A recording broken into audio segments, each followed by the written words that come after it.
But anyway, tell us about Oakland and 7th Street and the Walk of Fame and all the good stuff. I'm so glad to be on the station because, you know, we're going to do our first walking tour of 7th Street on February the 6th and February the 20th, and it's going to start about 2 o'clock. And we just going to get the general public is invited. It is free, and we just kind of want you to come down, and we'll give a brief resume of all the greats who's on 7th Street. People like Billie Holiday, B.B. King, them the national names that are James. But we also want to. Pointer Sisters was on 7th Street. Of course, yeah. And we have 88 names. We probably won't go over all of them, but anyone have any questions about where they performed or when they performed, we can definitely answer them questions. But I get a lot of different questions about where did Billie Holiday play on 7th Street? Well, Billie Holiday performed at the Lincoln Theater on 7th Street. It wasn't only a movie theater, but it was an entertainment venue. And Charlie Chaplin, when they was making the first movie ever in Niles Canyon, that's where Hollywood started. The Great Train Ride, whatever they call it. He used to come there and do shows at the Lincoln Theater. A lot of people don't know that. So it's amazing that the history that 7th Street have, and our goal was to perpetuate that history. We didn't want to lose that history. So, you know, February the 6th, come on out and walk the Walk of Fame with us. It's free, it's fun, and very educational. We ask the youth of the community to come out. And we have some names that what we call isn't household names, but John Lee Hooker. That's a household name, but we have people like Lafayette the Thane Thomas and Johnny Hartson, kind of semi-famous, but a lot of names that you don't, national names like I said, Etta James. Right. We have Etta James is big now. Come on. That's why I say national names. Yeah. Big. She was huge. Yeah. So and the names I just named are you want me to sing it last for you? Not really. Oh, okay. You got the copyright on it, right? Well, I was gonna sing. I don't need no copyright to sing it though. He just don't want me to sing it at last. Your my love is, come on. I don't want that song butchered. And nobody sing it right. As we said, music don't butcher it. So, I ain't gonna sing for you. I don't want to embarrass you. Okay. We have a lot of people that come in. We have a jam, and they'll come in and sing. And we can tell the amateurs because the first thing they want to sing is "At Last." Oh my God! So we know that they ain't. We already know. They ain't got it. Nope. Yeah. Johnny Mathis was one of the people that was down there. Yeah, he came. He was at the Slim Jenkins. Yeah. Early in his career. Early in his career. Yeah. He's moving on here, and we're talking about history. Yeah. We're talking about the good stuff. Which is important. Yeah. We're talking about the good stuff. Yeah. We're talking about a lot of people. What made you put this thing together, the West Coast Blues Society? Well, we started out as a Bay Area Blues Society. Then we changed over because we became so regional, and we were doing programming throughout the Northwest, California, Oregon. We decided to, since we were so by the name, it sort of tied us to just the Bay Area, and our program again is we program throughout the West Coast. So we came up with to make us more national West Coast, and we started to perpetuate blues, jazz, and gospel, and an emphasis on Oakland blues and West Coast blues, because the West Coast blues sound is famous like the Chicago blues, right, and the Delta blues sound, and the Texas blues sound. So we have ownership to our own sound, which was created in the city of Oakland. What we call West Coast blues is a mixture of sort of the Delta and then the big Louis Jordan horn sound, and Lowell Folsom and the big band sound. Well, Oakland is dubbed the West Coast Harlem. How did that come by? Because the history parallels. It was a community with lots of great acts every night of the week, major acts of that time, and the hustle and bustle of a major metropolitan area, but they had a street or area like Harlem that was indigenous to the African American. So we had everybody from Louis Jordan, Sammy Davis Jr., and the Nicholas Brothers. Ike and Tina Turner's first West Coast appearance was on 7th Street, and it's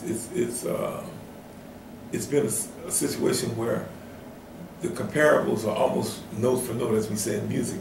We had the same. We had pawn shops, we had clothing stores, we had banks, we had bowling alleys, we had a famous boxing gym, that Muhammad Ali came in there before, and George Foreman trained in there. Wow. So a lot of people don't know that. We had a Bank of America on 7th Street. And of course, when that died, it was because of Bart. Bart came through and they put the tracks above ground, and because it's the black community, they didn't want to spend that extra money to put it underground, so they sent it straight down 7th Street. And for about 10 years, there was no business on 7th Street almost. All the business shut down. I remember all the business that. relocated, and that was the death knell. But we saw that we needed to perpetuate that history.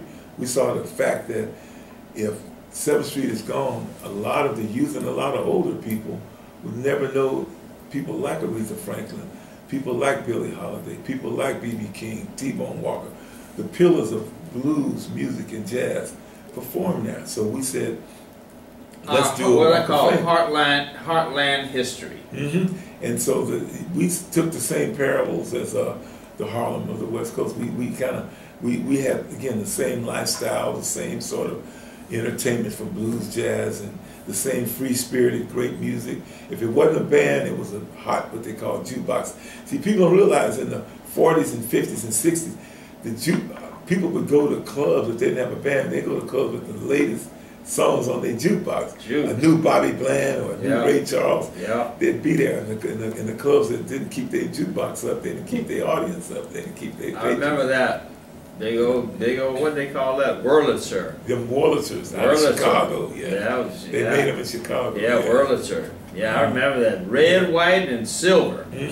They worth thousands now. Thousands. Really? Oh God. Yes. Can I ask you a question? Yes. Right here it says you have funding for about 120 plaques that will be installed on 7th Street. Exactly where are you gonna put that many plaques at? Well, again, our first phase is 88.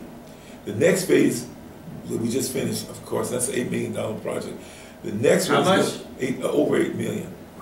The next one is going to be starting at 7th and Wood Street, where Slim Jenkins used to be. And we're going to go all the way up, going west, actually going east, going toward downtown. So we're in line for 107, 108, something like that.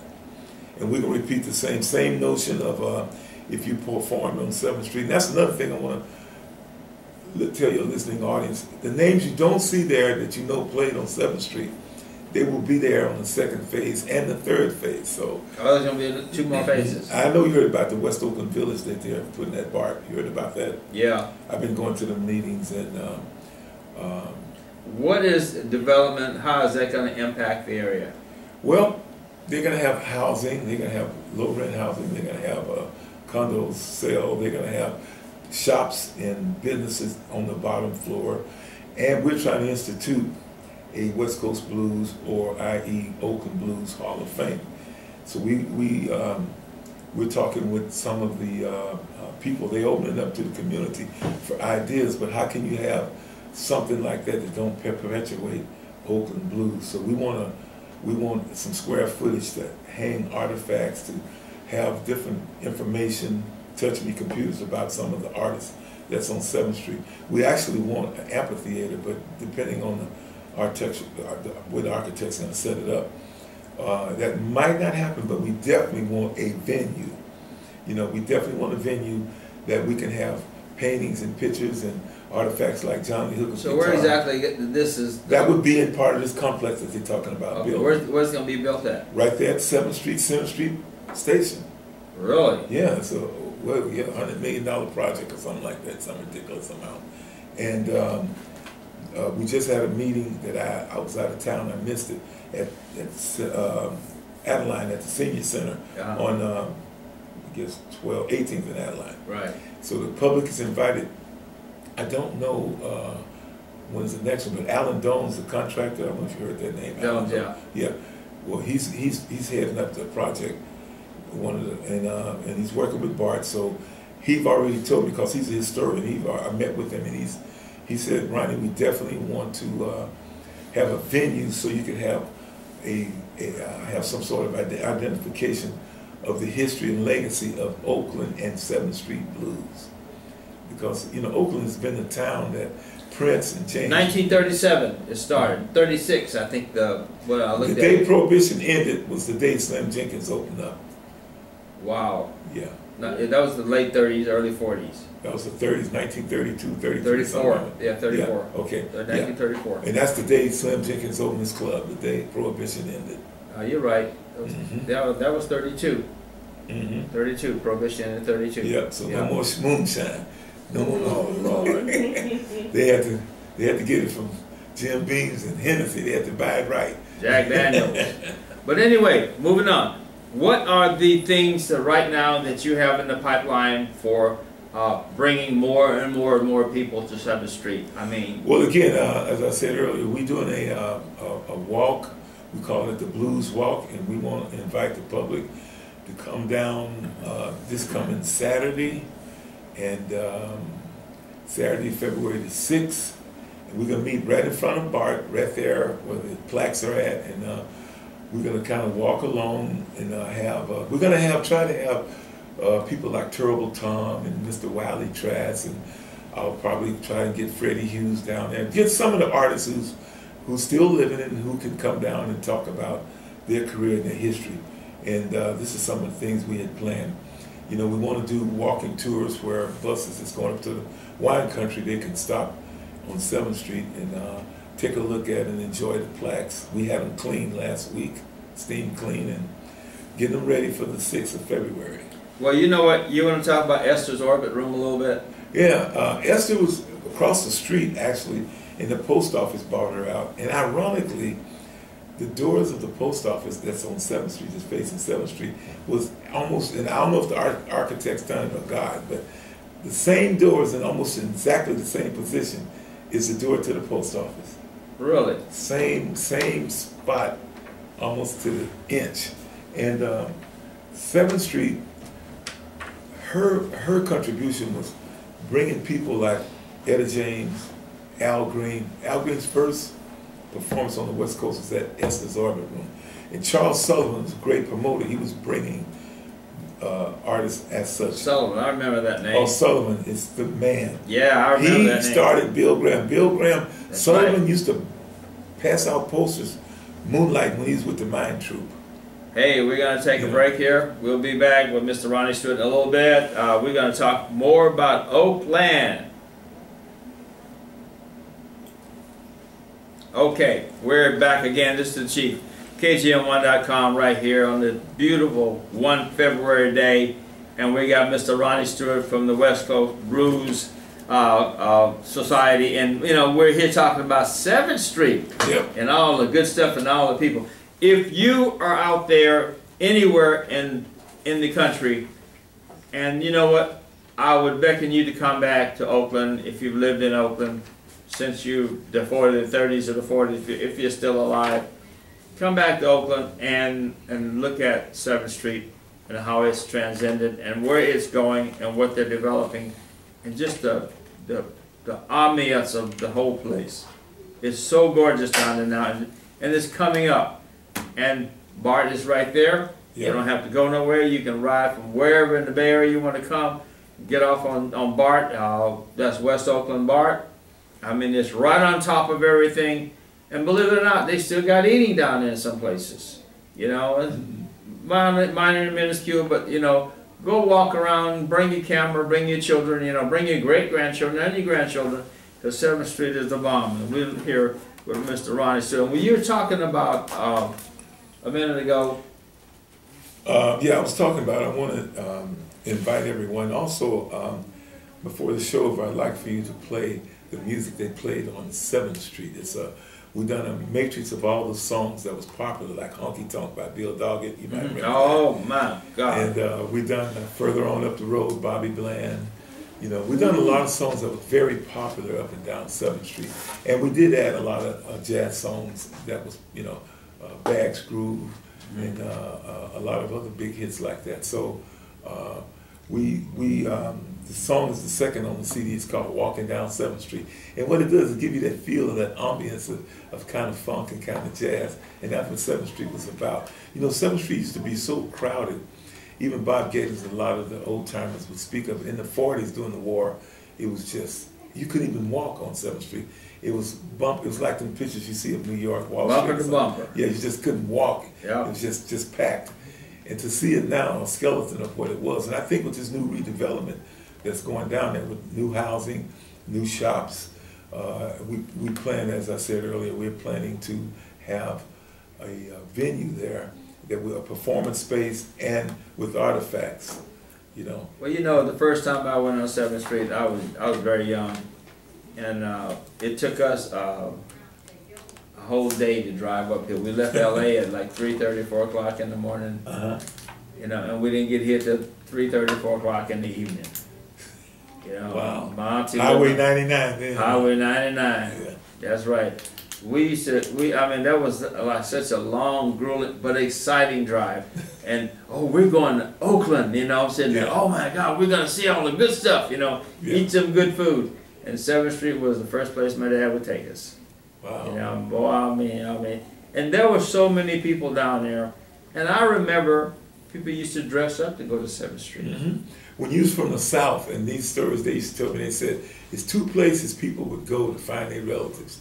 They'd go to Housewives Market or Swans, or they'd go to 7th Street to some of the clubs and say, I'm looking for old Joe Jones.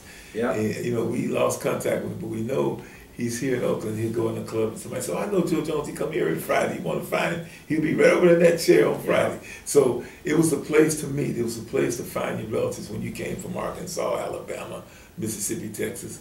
That was the migration. And it was, they said, yeah, go to Swan's Market on a Saturday or Housewife Market on a Saturday. You remember? Yeah. Yeah. Housewife Swans, that's right. And I remember, you know, we was talking, I was talking to somebody not too long ago, and a lot of the ship workers from Kaiser in Richmond used to come. That was a big thing. That's where Todd Shipyard. That's where my father met my mother. They met in 1945. Yeah. And my mother was a journeyman welder. And they would drop her down in the ships, and she said she would see brains and all this crazy stuff that the ships had been, you know, bombs had hit them, torpedoed. And she said that that's where she met my father at Todd Shipyard. Man, that was the days, wasn't it? Yeah, the maritime industry was booming. Kaiser, Todd's, you know, Todd's. Yeah. All the maritime industry. They were making concrete ships in Richmond. Yeah. I mean, this was a port area, and that supported a lot of people. That brought a lot of people from the South. They brought them back home again to come to Oakland and 7th Street. 1959, 58, 59, 60, when I was hitchhiking all over the country. That was one of the first places I used to go, 1959. That was, I hitchhike up the coast here, and I'll go to 7th Street. You know what? It was $1.39 for breakfast then.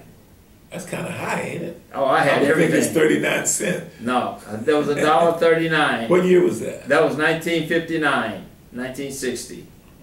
Yeah, that's about right. It was $1. It was a buck, and that was a premium breakfast. You got biscuits, you got gravy, you got grits, you got ham, and the ham was so huge that you couldn't hardly eat all of it. You know. And two, 3 or 4 eggs, whatever, for $1.39. Oh, that is when you think about it now. Yeah. You can't even get a side order for that. Yeah. A side order. You can't even get a side order. Yeah. And that was one. That was a liquor store that had pig feet on the counter there. Yeah, I was raised one block from. I was raised at 916 Adeline in Pearl Harbor Liquors. Remember Pearl Harbor Liquors? Yeah. Seventh and I remember 7th and Adeline. Yeah, 7th Street and Adeline. Yeah. And they had a bar in the back. Yeah. And they had the liquor store in the front. Yeah. And that's where I met Lowell Folsom for the first time. I was going to Cole School. I must have been the 2nd or 3rd grade. And in them days, you could go to a store when it's kind of dusk dark. Yeah. And wouldn't have to be worried about getting picked up something. So my mother would send me to the store, and she smoked Camel cigarettes. She'd give me a note. It was only a quarter. Yep. And I go up there, and I give him a note, and he said, okay. And one day I went there, and it was kind of dusk dark, and these ladies got out the car, and this guy he looked like he was 50 feet tall. He had on like a beige suit, gold, and I said, and these ladies got out, and they had on the stockings and garter belts, and I said, ooh, look at them big legs. So I went home, and I said, and the guy said, hey, Lowell, where you at tonight? And I heard him say something about Slim, so I went home, I said, Mom, why did his mother name him Lowell? She said, that's one of the most stage names. I said, Mama, this lady there on a red dress, and their legs are so big. And she said, boy, don't you be going down there looking at them. You ain't but in the 3rd grade. You better not be looking at them women under their dresses. I said, no, she got out the car. It was funny. But after I found out that his name was Lowell Folsom. Yeah. And That was like 1955, 56. And as I got older, I said, Lowell, do you remember Pearl Harbor? He said, yeah, man, I used to go there every time I played. He was an Oakland native? No, he's from Oklahoma. He's an Oklahoma Indian. He's black and Indian, Lowell was. Wow. Yeah, and he would go there, but he would be playing the Slim Jenkins. Before he go to the club, he'd get his little bottle. You know, he had this big old Cadillac, and he'd get his little bottle. They called them Milkies in them days. Yeah, sure did. Yeah, and he'd get it, and I saw him a couple of times, and so I would be looking at the posters on the post in front of my house, because I lived 1 block from 7th Street. Yeah. They would say, T-Bone Walker. I said, Mama, what's this? T-Bone Walker, why is it? She said, I told you, that's the more musician. You better not never be one. Wow. Well, Mom, I'm one now. Well, you know, music was an integral part of everybody coming up. Yeah. You know, it's funny, when you play music, if you raise with it, that's where African Americans differ from a lot of the young white musicians. Yeah. From a baby on, I mean, I heard, I'm a twin, right? I'm a twin to a girl. My mother said she used to listen to Boogie Children by John Lee Hooker when she was pregnant. She said, we go to Moving in the Stomach. So I've been hearing blues all my life, even in the womb. I mean, and my father would come home in the morning, 4 in the morning, and there was the 45s then, the 78s. He said, put Muddy Waters on. And I said, Daddy, what's wrong with his voice? You know, I couldn't understand why his voice sounded like. He said, boy, when you get old, you understand. Well, you know what? We're icons now. Yeah. The baby boom, we're leaving here. Yeah. From 1945 to, yeah, I think it was 1960 something, the baby boomers, and it's getting I saw a change starting in like 1963, 64. It was kind of, that was the last of the height that it, by 1966, when the Vietnam War, it was still had a little oomph at it. You know, because a lot of sailors from Oakland Supply Center. Right. The Supply Center people. That was my first job in 1966. That school job at Naval They kept it going. Yeah. Up until 1969, when everything started really dying, you know, 68, 69. You're right. You know, and to me, it was like watching something beautiful die. Yeah. You know, I went down in 1970, and then Bart was coming in, you know. Yeah, Bart really, I tell you, I don't know what 7th Street would have been now, but that really killed that whole notion of the West Coast Harlem. That was the death knell. They only went underground, but there was the black people in West Oak didn't have no lobby ability, and they didn't know they had anything to say. Like now, that would have never happened. Yeah. They wouldn't even thought about it. They'd have spent that extra $3 or $4 million to go underground, but they didn't have no one lobbying for them. They didn't put one in rock, you know, in a beat mount. They didn't put it on the green stuff. In other words, no. They wouldn't even think about it. So we just didn't have lobby ability. We didn't know how to fight, you know, against things that destroy the neighborhood. I understand now that people are fighting to keep some of the artifacts and some of the old days in Oakland. There's a movement down there. That I was down at Jack London Square, you know, and people were talking about the old days and things when things were really going. And you know what? This is what keeps people alive. This is what people live for. Right. They live for yesterday. Right. Not tomorrow. Well, without, you know, as historians say, without a past, there's no future. And that's why I want the youth of West Oakland to really understand the importance and the significance of 7th Street. So what's happening with 1919, what's that, 1919 Market, the brick building? They just closed it down or something like that. Another icon in West Oakland is getting ready to go to development or something like that. It's in West Oakland? Yeah. 1919 Market. 19th and Market. Oh, you kind of got me on that one. Okay, we're going to move on then. You know, my point was, you know, we need to preserve some of that stuff for Oakland, you know, and not let developers just come here and take over and do what they want to do. I think the citizens of Oakland, and I'm saying... You just hit the nail on the head. I got to interject this. That's what Mr. Dones sort of interjected into this project. He wants the people like Margaret Gordon and the leaders of the community. Yeah. They was at these meetings. They were saying, this is what we want. We don't gentrify. We're not going to let you build this without reflecting and perpetuating the history of 7th Street. You're not going to come here and build this big complex with shops and stores and apartments, and no reflection of the history. You right out there, you got the Walk of Fame. You're not gonna have nothing inside here. Mm-hmm. So they're gonna set aside some sort of square footage, and we don't know. Maybe it could be just like the size of a Yoshi's or something, 200 or 300 seat venue.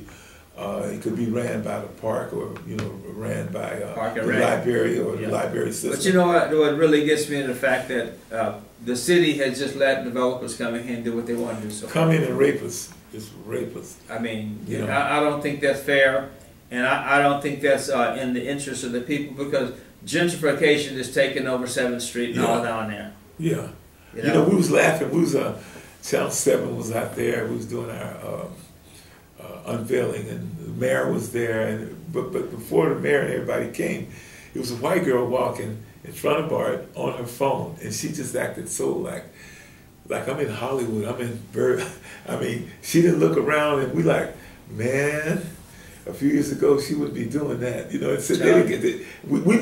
proud that they feel comfortable in West Oakland, but it's so many whites in West Oakland now that in Mexicans, I said this on the negative side, they just got relaxed and trusting in the community. It's like, this is my area, I live here, and I ain't afraid of nothing. And you don't walk in West Oakland. I'm not saying West Oakland is negative, because I'm from West Oakland, went to Cole School, but you don't walk around no town, USA, looking at your phone like you know.